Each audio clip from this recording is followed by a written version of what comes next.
کی بڑھے گی. آپ کو نیزوں کے اوپر سر نظر آئیں گے, آپ کو گھوڑوں کی ٹاپوں پہ روندے جانے والے لاشوں کا تذکرہ ملے گا, لیکن امام کے ہاتھوں کا ذکر آپ کو کہیں نہیں ملے گا.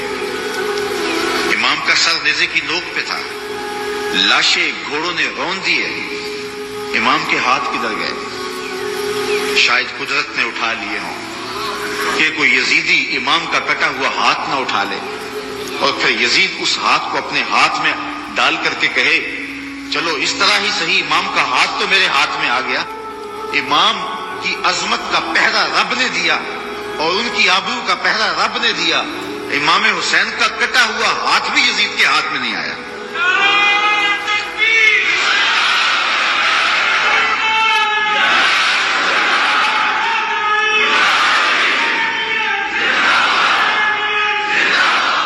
اور اس ہاتھ کو بچانے کے لیے مدینہ چھوڑا.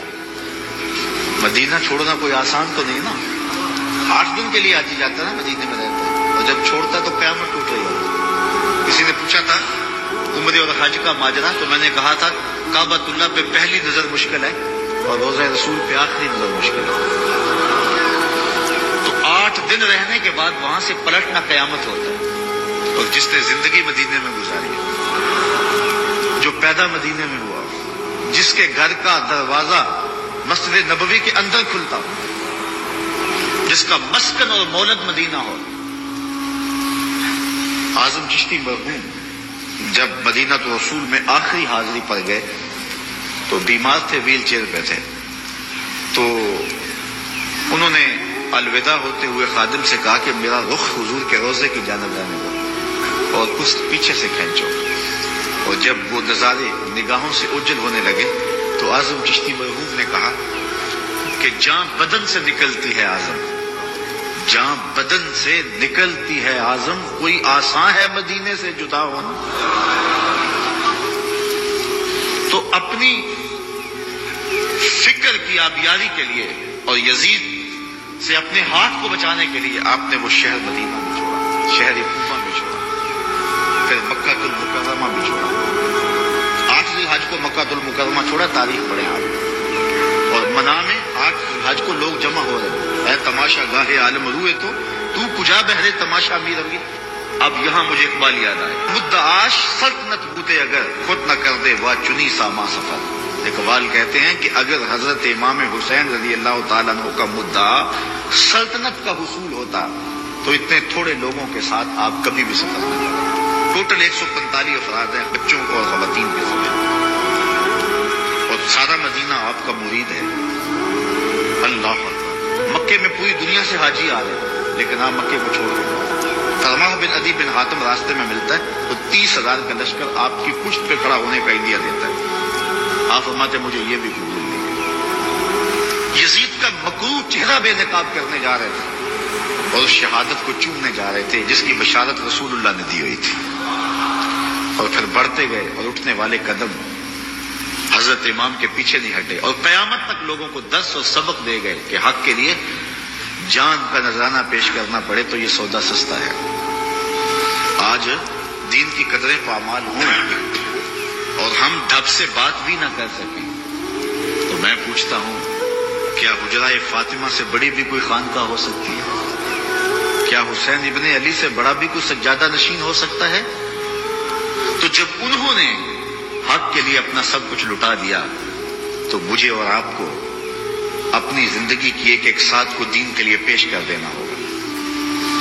حضرت امام حسین سے سیکھا جا سکتا ہے صبر اور استقامت کا سلیقہ کہ انہوں نے کس طرح صبر کا امتحان دیا. 57-58 سال کی عمر کا شخص ہو اور اس کو یہاں سے چل کے باہر وضو خانوں تک 3 سے 4 مرتبہ جانا پڑے تو سانس پھول جائے گی. اور حضرت امام حسین ایک بار نہیں گئے, 71 بار لاشیں لینے گئے, 71 مرتبہ لاشیں لینے گئے ہیں. اور لاشیں بھی بیگانوں کی نہیں ہیں, اپنے بیٹوں کی. جوان بیٹے کی لاش اٹھانا تماشا لبے بام نہیں ہے. کسی کا جوان بیٹا فوت ہو جائے سارے گھر والے دلاسا دے رہے ہوتے ہیں تو باپ اور ماں سنبھلتے نہیں. ایسے مناظر آپ روز دیکھتے ہیں.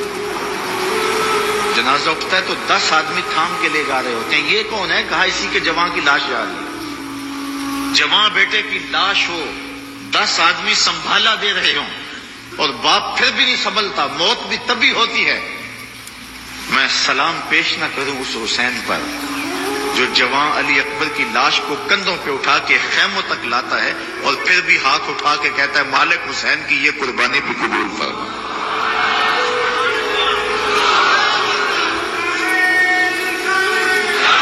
اتنے دکھ تو کو ہمالیہ پہ آتے تو اس کا پتا بھی پانی ہو جاتا, وہ بھی برداشت نہ کر پاتا. ابن راشد یہ کربلا کے واقعات کا چشمدید گواہ اور راوی ہے.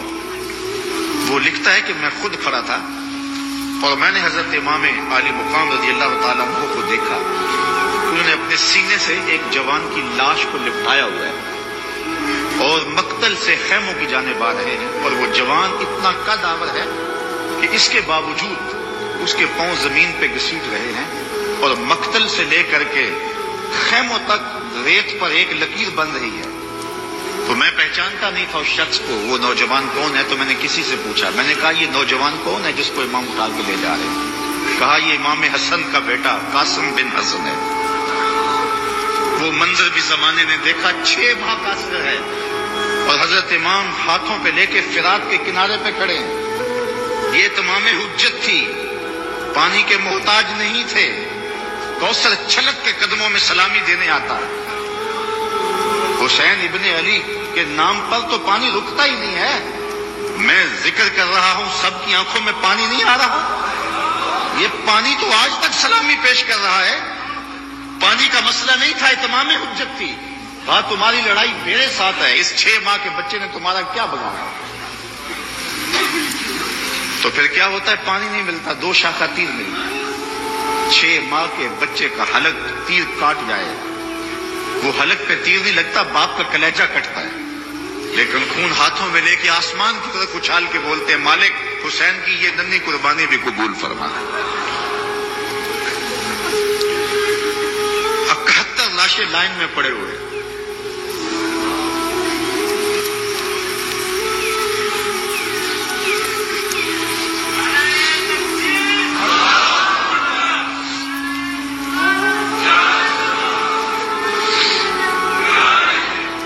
یزیدیوں کی صفاقی, ان کا ظلم اور بربریت ان کے تیور نظر آ رہے ہیں. اور خیمے کے اندر پرتادات سادات بیٹھی, رسول اللہ کی شہزادیاں بیٹھی.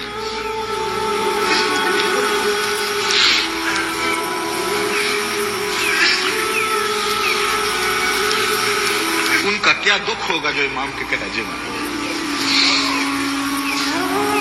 اور وہ شہزادیاں یہ ہیں کہ کسی کا باہر بیٹا لیٹا ہوا, ان کے بھتیجے اور بھانجے باہر لیٹے,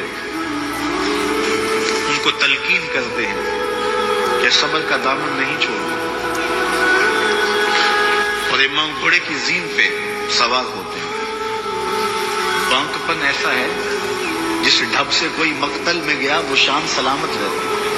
زمانے نے دیکھا 71 لاشیں اٹھا کے خیموں تک لانے والا حسین جب گھوڑے پہ آتا ہے تو اشقیاء کی صف میں کھلبلی مچ جاتی ہے. آواز آ رہی ہے یہ کون ذی وقار ہے, بلا کا شاہ سوار ہے, لباس ہے پھٹا ہوا غبار سے اٹا ہوا, تمام جسم نازنی چھدا ہوا کٹا ہوا پھر بھی ہے ڈٹا ہوا, یہ نبی کا نور عین ہے یہ بال یقین حسین.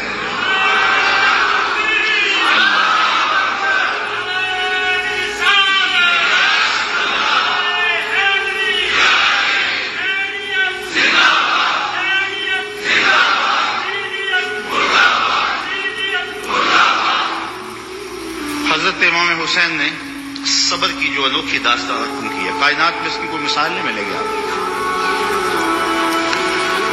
صبر کسے کہتے ہیں اس کے بارے میں کہنے والوں نے بہت کچھ کہا ہے. واویلا نہ کرنا, منہ پہ تماچے نہ مارنا, ناشکری کا کلمہ نہ کہنا, اعضاء کا ایسا اضطراب کہ جو شریعت میں نامحمود ہو اس کا سرزد نہ ہونا. صبر کے بڑے مفاہیم ہیں، لیکن صبر کا مفہوم میں نے ایک یہ بھی پڑھا ہے کہ صابر وہ ہے جس کے معمول عبادت میں فرق نہ آئے. پہلی صف میں کھڑا ہونے کی عادت تھی، نماز پڑھتا تھا، جوان بیٹا فوت ہو گیا، اذان پکاری گئی تو پہلی صف میں کھڑا پایا گیا، نماز قضا نہیں ہوئی. آپ کہیں گے بندہ صابر ہے. گھر میں میت پڑی ہے، نماز قضا نہیں ہوئی. جس کے معمول عبادت قضا نہ ہو وہ صابر کہلاتا ہے. صبح اٹھ کے قرآن پڑھنے کی عادت تھی، گھر میں میت پڑی ہے، چلو دوپہر کو تدفین ہونی ہے، نماز پڑھی تو تلاوت آج بھی چھوڑی نہیں ہے، ہم کہیں گے بندہ صابر ہے. اگر صبر کی یہ تعریف ہے کہ معمول عبادت قضا نہ ہو تو صابر کہلاتا ہے، تو پھر اس تعریف کے آئینے میں امام حسین کو دیکھو. 71 لاشیں پڑی ہیں، اپنا بدن زخموں سے چور ہے. محتاط روایت یہ ہے کہ آپ کا جب پیراہن اتارا گیا تو 133 زخم تلواروں کے تھے اور 34 گھاؤ نیزوں کے تھے. کچھ نیزے بدن میں ٹوٹ گئے تھے اور گھوڑے کی زین سے فرش زمین پہ آئے. صابر ایسا ہے کہ عبادت کا وقت آ گیا، سجدہ قضا نہیں ہونے دیا. ایسا صابر ہے کہ سجدہ قضا نہیں ہونے دیا، آتے ہی پیشانی سجدے میں. اللہم رضن بقضائک وصبرن علی بلائک تسلیما لامرک. اے اللہ، سب کچھ کٹا کے اور بچوں کی لاشیں پڑی ہیں، حسین کے لخت سے خون بہ رہا ہے، لیکن حسین پھر بھی حاضر ہو گیا تیرے امر کو تسلیم کرتے ہوئے اور آنے والی مشکلوں پر صبر کرتے ہوئے. اور حسین تیرے حکم پہ راضی ہے، تو بھی بتا، تو بھی حسین پہ راضی ہوا ہے یا کہ نہیں ہوا؟ آواز آ رہی ہے، اس نواسے پر محمد مصطفیٰ کو ناز ہے، اس پیاسے پر علی شیر خدا کو ناز ہے.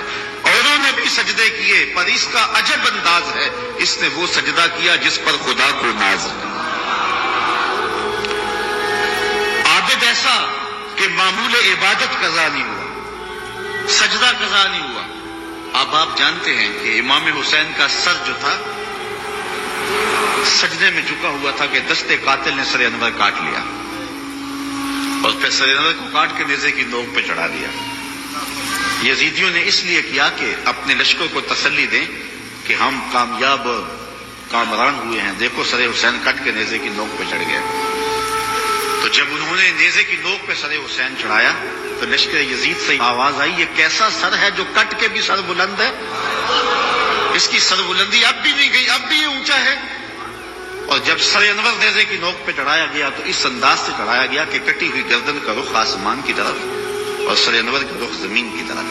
تو کسی شاعر نے تخیل باندھا، بآں کے سر نیزے پہ اور سوئے زمین ہے روح، یعنی سجدہ ثانی کی ہے آرزو. رکعت میں 2 سجدے ہوتے ہیں، ابھی ایک ہوا تھا کہ سر کاٹ لیا گیا. حسین کی پیشانی میں دوسرے سجدے کی آرزو مچل رہی. صابر ایسا کہ معمول عبادت قضا نہیں ہوا اور پھر تلاوت بھی قضا نہیں ہوئی. حسین کا سر نیزے کی نوک پہ ہے، لبوں پہ قرآن جاری ہے، کیونکہ حسین کو لوریا ہی قرآن کی ملی تھی. تو حسین ابن علی رضی اللہ تعالی عنہ سے صبر سیکھا جاتا ہے، استقامت سیکھی جا سکتی ہے اور اپنی زندگی میں اس کا چراغاں کیا جا سکتا ہے. بہت ساری چیزیں سیکھنے کی ہیں اس خاندان سے. رواداری اور خودداری بھی سیکھی جا سکتی ہے. جب یہ لشکر حضرت امام حسین رضی اللہ تعالیٰ عنہ کو شہید کر دیتا ہے اور آپ کے لاشوں کے اوپر گھوڑے دوڑائے جاتے ہیں اور ہوائیں مٹی ان کے اوپر اڑا دیتی ہیں اور پھر وہاں سے شہیدوں کے سر نیزوں پہ چڑھا کے کوفہ اور کوفہ سے دمشق لے جایا جاتا ہے. تو یزید پوچھتا ہے اپنے خاص لوگوں سے کہ اس راستے کے اندر تم نے ان کی کیفیت کیا دیکھی؟ یزید بدبخت کے دل میں یہ تھا کہ میں اب بھی فاتح بن جاؤں، امام زین العابدین ڈر کے گھبرا کے مشکلات سے میری بیعت کر لیں. کیونکہ اگر امام زین العابدین بیعت کر لیتے تو کربلا کی ساری داستان زیرو ہو جاتی. اور وہ یہ کرنا چاہ رہا تھا، لیکن زین العابدین کی رگوں میں بھی تو خون حسین تھا. تو بڑے دکھ دیے. آدمی حیران ہو جاتا ہے کہ کس طرح انہوں نے گھوڑوں کے اوپر سوار کرا کے فطرت پیغمبر کو بازاروں میں پھرایا اور پھر ان کے سر نیزوں کی نوک پہ چڑھے ہوئے تھے. لیکن دربار یزید میں جب پہنچے تو یزید نے اپنے خاص لوگوں سے پوچھا کہ کیا ان کی اب حالت ہے؟ لاشیں کٹ کے وہاں پڑے ہوئے ہیں, سر یہ ہیں, تو اب تو دب گئے ہوں گے. تو جو اس نے جواب دیا اس سے اس خاندان کی خودداری اور غیرت دیکھو. اس کے معتمد خاص نے کہا کہ ہم کربل سے یہاں تک پہنچے ہیں اور ہم نے بہت دکھ بھی دیے, ان کو ذہنی اذیتیں بھی دی, بعض جگہوں کے اوپر ان کے اوپر پتھراؤ بھی ہوا ہے, لیکن لگتا یہ رہا ہے کہ فاتح یہ ہیں اور ہم مفتو ہیں. ان کا انداز, ان کا تیور ہمیشہ یہ بتاتا رہا ہے کہ اصل فاتح یہ اور مفتو ہم ہیں, اور حقیقت ہے بھی یہی. اقبال کہتا ہے جو دلوں کو فتح کر لے وہی فاتح زمانہ, جو دلوں کو فتح کر لے وہی. حشام بن عبد الملک بنو امیہ کا بڑا تگڑا حکمران گزرا ہے. حج کرتا ہوا حجر اسود کے سامنے آیا, دل میں آیا کہ میں حجر اسود کو چوموں. ہجوم اتنا تھا کہ چوم نہ پایا. جن لوگوں نے حج کیا ہے منظر آنکھوں میں گھوم گیا ہوگا. تو اتنا ہجوم تھا کسی نے بادشاہ کی پرواہ نہیں کی, راستہ نہیں دیا. وہ ایک سمت کھڑا ہو کے منتظر رہا کہ کوئی رش کم ہو تو میں حجر اسود کو بوسہ کروں. اتنے میں امام زین العابدین بھی طواف کرتے کرتے آئے. وہ رک کر کے جب حجر اسود کو دیکھنے لگے تو لوگوں نے راہیں چھوڑ دی, آگے بڑھے, حجر اسود کو چوما اور پھر طواف میں لگ گئے.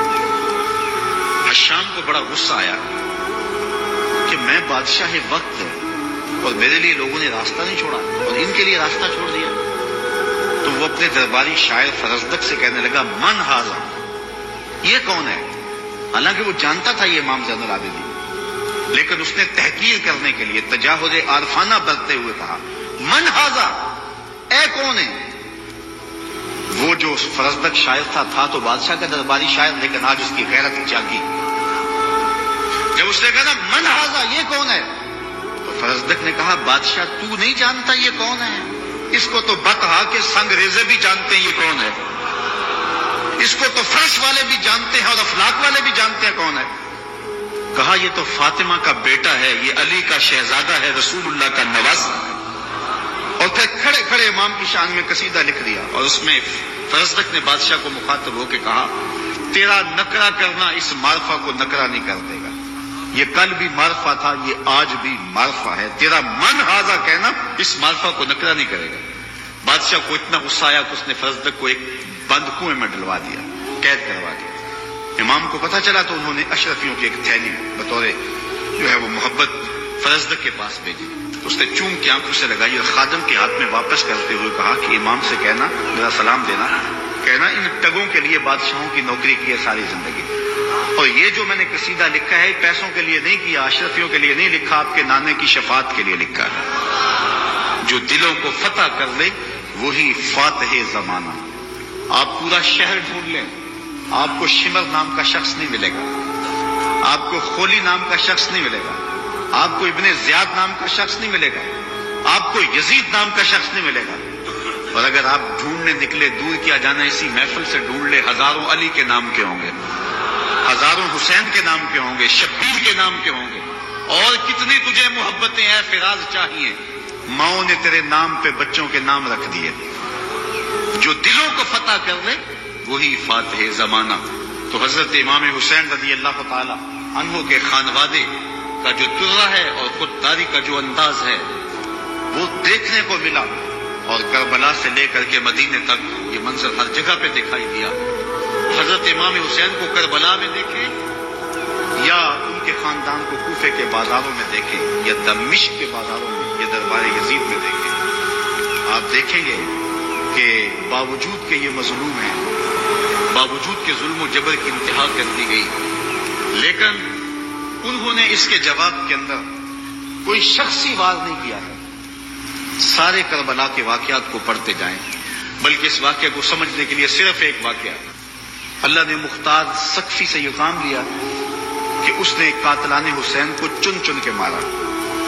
مالک اشتر کی قیادت میں فرات کے کنارے ابن زیاد کے لشکر سے لڑائی تھی. اللہ نے مالک اشتر کو فتح دی اور یزیدی بھاگ کھڑے ہوئے، کچھ قتل کر دیے گئے، کچھ بھاگ گئے، کچھ پکڑ لیے گئے۔ ابن زیاد بھی بھاگ کر کے ایک سمجھ رخ کر جاتا ہے کہ میں ان لوگوں کی دست برد سے دور ہو جاؤں، اور اپنے گھوڑے کو ایڑ لگائی اور تیزی سے سر پر گھوڑا دوڑا رہا ہے۔ ادھر پیاس کی شدت ہے، زبان کانٹا ہو گئی، حلق خشک ہو گیا۔ صحرا کے اندر لگا ہوا ایک خیمہ دکھائی دیا، سوچا کہ اس خیمے والے سے جلدی سے رک کر کے پانی کے 2 گھونٹ لے لوں اور پھر آگے بڑھ جاؤں۔ گھوڑے سے اترا، خیمے کا پردہ سرکایا، دیکھا کہ امام زین العابدین عبادت کر رہے ہیں۔ امام زین العابدین کبھی مدینہ سے باہر نکل کے صحراؤں میں خیمہ گاڑ لیتے تو مہینہ مہینہ گزارتے۔ یہ کچھ ایسی جگہ پہ خیمہ گاڑے عبادت میں مصروف تھے، قرآن کی تلاوت کر رہے تھے۔ اس نے سرکایا پردہ تو دیکھا امام ہے۔ غیرت ہوتی تو ایک پانی کا گھونٹ بھی نہ مانگتا، لیکن مرتا تھا کیا کرتا۔ اس نے کہا حضرت مجھے پانی دیجیے۔ امام نے نظر اٹھا کے دیکھا، پھر دونوں ہاتھوں سے پیالہ بھرا اور ابن زیاد کو دیا۔ اس نے پانی پیا، پیاس زیادہ تھی، کہا حضرت اور دیجیے۔ آپ نے پھر دیا، اس نے پھر مانگا، آپ نے پھر دیا۔ سمجھا کہ امام نے مجھے پہچانا نہیں، اگر پہچان لیتے تو میرے منہ پہ تھپڑ مارتے، مجھے پانی نہ دیتے، میں نے جو ان کے خاندان کے ساتھ کربلا میں کیا تھا۔ تو کہنے لگا حضرت شاید آپ نے مجھے پہچانا نہیں۔ امام کی آنکھیں برسنے لگی اور فوارے چھوٹ پڑے اشکوں کے، اور آپ نے فرمایا بدبخت تجھے نہیں پہچانتا جس نے میرا گھر اجاڑ کے رکھ دیا، 6 ماہ کے عسکر کو بھی پانی نہ دیا۔ تو کہا حضرت اگر آپ پہچان گئے ہیں مجھے تو پھر مجھے 3 پیالے لبالب بھر کے کیوں دیے ہیں؟ کہا جب ہم تمہارے گھر آئے تھے جو تم نے کیا یہ تمہارے خاندان کی ریت تھی، اور آج تم ہمارے گھر آئے ہو جو میں کر رہا ہوں یہ میرے خاندان کی ریت ہے۔ نصیب اپنا اپنا، مقام اپنا اپنا، کیے جاؤ میں کارو کام اپنا اپنا۔ تو حضرت امام حسین رضی اللہ تعالی عنہ کے خاندان سے یہ سیکھنے والی چیزیں ہیں جس کو ہم اپنی زندگیوں میں داخل کر کے اپنی زندگیوں میں چراغاں کر سکتے ہیں۔ حضرت امام حسین رضی اللہ تعالی عنہ کا نام کل بھی روشن تھا، آپ کا نام آج بھی روشن ہے۔ یزید مر گیا،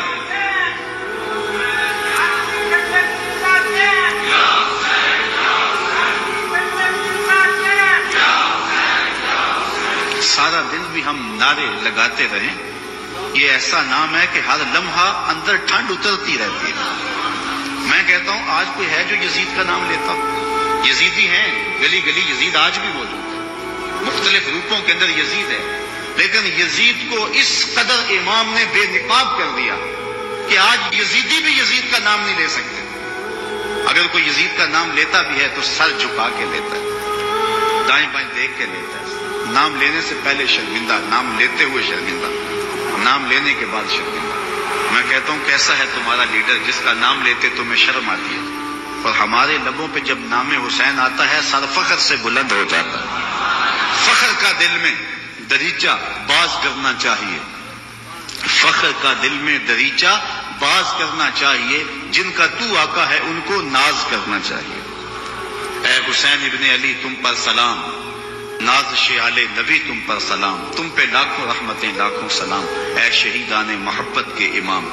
لالا بو لالا بدن لالا کفن، اے چمن اندر چمن، زندگی ہی زندگی تیری حیات، اے حیات اندر حیات، افتخار ملت بیضا ہے تو، رب کعبہ کی قسم یکتا ہے تو۔ فخر کا دل میں دریچہ باز کرنا چاہیے، جن کا تو آقا ہے ان کو ناز۔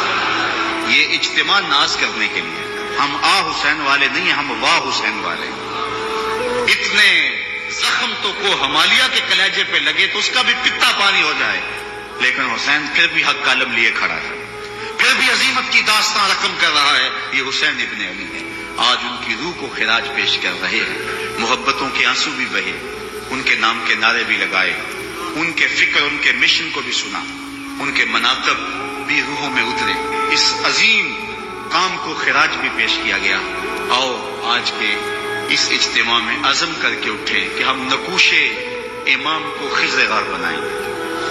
میں کہتا ہوں حضرت امام حسین نے تو لاشوں کے درمیان بھی نماز نہیں چھوڑی، 71 لاشیں پڑی ہوئی ہیں، پردے داروں کے پردوں کا دکھ بھی ستا رہا ہے، اور بدن میں تیر پیوست ہیں، اور نیزوں کی انیاں پھنسی ہوئی ہیں، اور گھوڑے کی زین سے فرش زمین پہ آ رہے ہیں، آپ نے ان حالات میں بھی نماز نہیں چھوڑی. ہم کیسے حسینی ہوں گے کہ 10 محرم کے دن بھی ہمیں نماز نصیب نہیں ہوگی؟ اگر 10 محرم کے دن بھی ہم نماز نہیں پڑھیں گے اور نام حسین ابن علی کا لیں گے تو پھر حرف حرف اور لفظ لفظ منافقت ہوگی.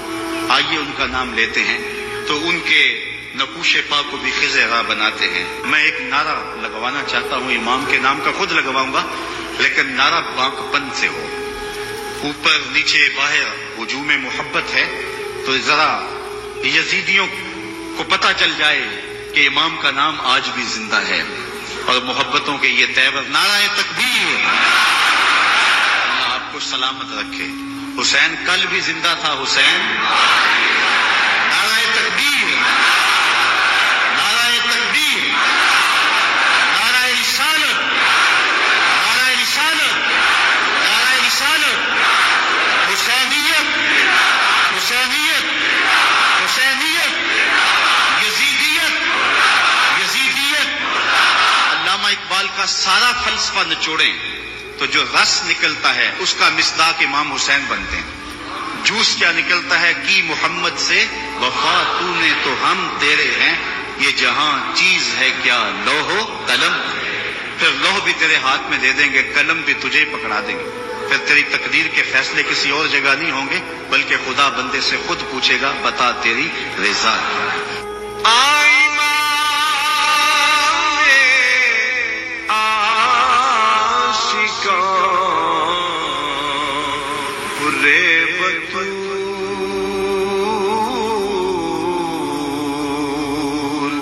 سرو آزاد